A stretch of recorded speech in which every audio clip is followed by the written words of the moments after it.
Welcome back to the Minecraft Let's Play. Today, we'll be doing some renovations in the village I currently inhabit. I have a few ideas in mind, the broader renovation in mind eventually.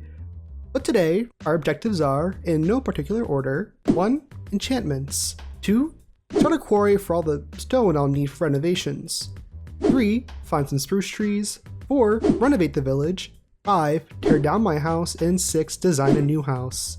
Yes, I know, I started building a house last episode, but after I finished it, I decided I didn't actually like it. This is typical for the creative process, but it also means I'll have to add a new project to the list: building a storage space for all of my junk for when I tear down the house. But first, enchantments. That'll make it easier for me to do the other stuff, so getting good enchantments is my top priority for now. That said, an enchantment area was easy enough to build. I made a circuit game farm, killed some cows, built it up, and wow, that's a pretty good first enchantment. Alright, now for some spruce trees. I really wanted spruce trees as they are one of the best wood types in my opinion. But since I'm in a plains biome and I have large biomes on, I would like to spend a few days in-game traversing the landscape. I first tried my luck going north and was quickly distracted by a massive cave system that I fell in love with. I'll definitely be going back there for a future project, but for now I just mapped out the cave with torches so that mobs would be less likely to spawn on my return. After dying and having to run back, I decided to craft a diamond set of armor just to make sure I'm safe. I died with that on too, and then I had to return once more and carefully pick up my stuff. My next direction was heading west. I went much further in the southern direction, finding an ocean, a sprawling flower forest, a pillager outpost, a swamp, and a savanna biome long before I found a single spruce tree. Oh, there it is. Time to tear it down. Adventuring in Minecraft is one of my favorite things to do aside from building, so this was a nice change of pace for me. However, once I found spruce wood and saw how far I had to go to make my way home, well, the adventure back was not as fun. Upon returning, I decided to switch gears to figure out renovations. I decided at first to try and lay out some structures. Oh, hi, this villager is still here. It's funny, this is actually the only guy I see often. Anyway, I laid out what will probably end up being a renovated church that villages usually have. But I quickly realized that I need a lot of stone for the renovation process, so I decided the town might need a quarry nearby for all that stone. For me, it was nice to add in a little bit of world building to the village, so I went on to dig up a nice crater I found close to my house. I wanted it to slope down gradually. I'll keep coming back to this place as I'm treating it as an actual quarry. I'll only dig it out when I need materials. I also found out on one of my trips back up from the quarry that, well, it really was just that one villager still. I knew there was a village across the river I could get some immigrants from, so I decided to make a rail system. Along the way of building the rail, I found a pair of pillagers. I suspected that these two were responsible for killing the villagers of my town. However, they weren't shooting at me, so I decided to say hi. They attacked me. I killed them. Here's me testing my railway. I noticed that very few villagers lived in this village. It was kind of spooky, but I found enough that I could make myself a villager breeder. There was a house in the way of where I wanted to put the villager breeder, so bye-bye house. After getting some villagers into the farm and prettying it up a little, the farm was officially functional. Look at all those villagers. Wait, don't do that! Man, okay, well, I had to free one from the cart, letting them remain with the old population. That didn't work out either. I fiddled around with it and got it to work eventually. However, one of the free villagers did the weirdest thing. I watched as it wandered off into the distance, never to be seen again. I wonder now if the pillagers were just a tentacle of a greater looming villain deep in the plains, a dark, mysterious power drawing villagers to their dooms. Well, let's not focus on that for now, as I got a villager with mending. And deciding that the first iron golem of my village had done its job well enough, I killed him without much of a hassle. Rest in peace, friend. Going back to actual renovation, I terraformed out a flat platform where the market square was for fun and did some work on digging out the quarry. Wow, I am flying through my objectives for this video.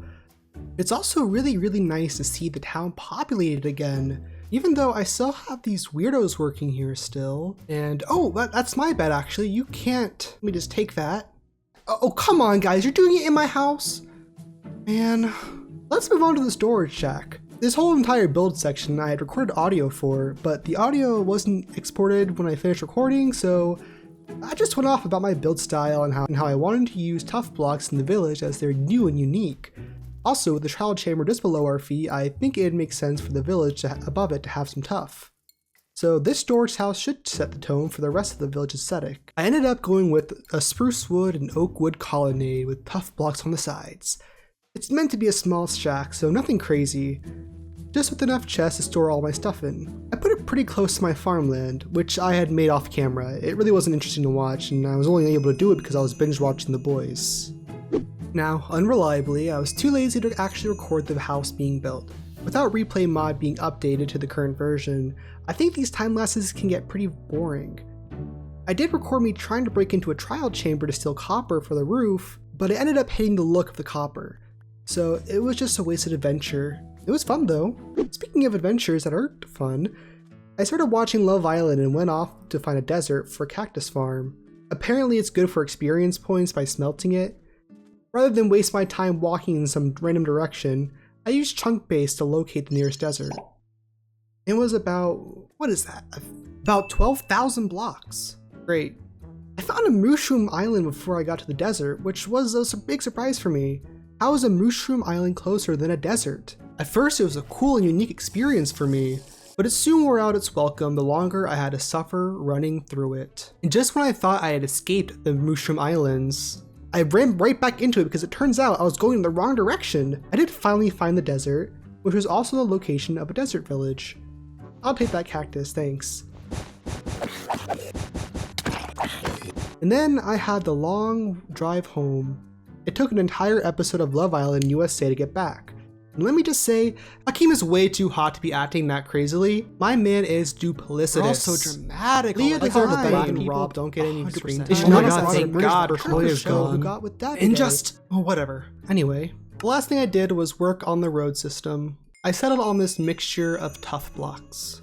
I like the way it mixes with the cobblestone as the walls. It isn't too obvious, but it looks related. As the sun sets upon this video and I start to show some B-roll, I want to say just how excited I am to have a new world to play around in.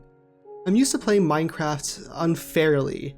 In past survival worlds, I've kept inventory on, I've used creative to get my items back when I got too upset to find them normally. Loss and consequence were things I was pretty much oblivious to, and I'd argue that is unfair even if I don't really feel any guilt in it. There's nothing wrong with playing the game like that. Everyone can play in their own way. I just had specific goals and objectives in my other worlds where I didn't want to have to worry about the hassle of survival.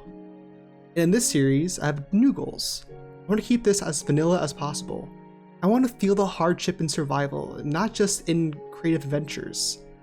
I want to have to run 10,000 blocks to get home, as opposed to dying to get back faster. I want the genuine agony of creepers blowing up my stuff. I want these experiences to make this series interesting, for one thing, but I also want to feel like I am working to make this a better place.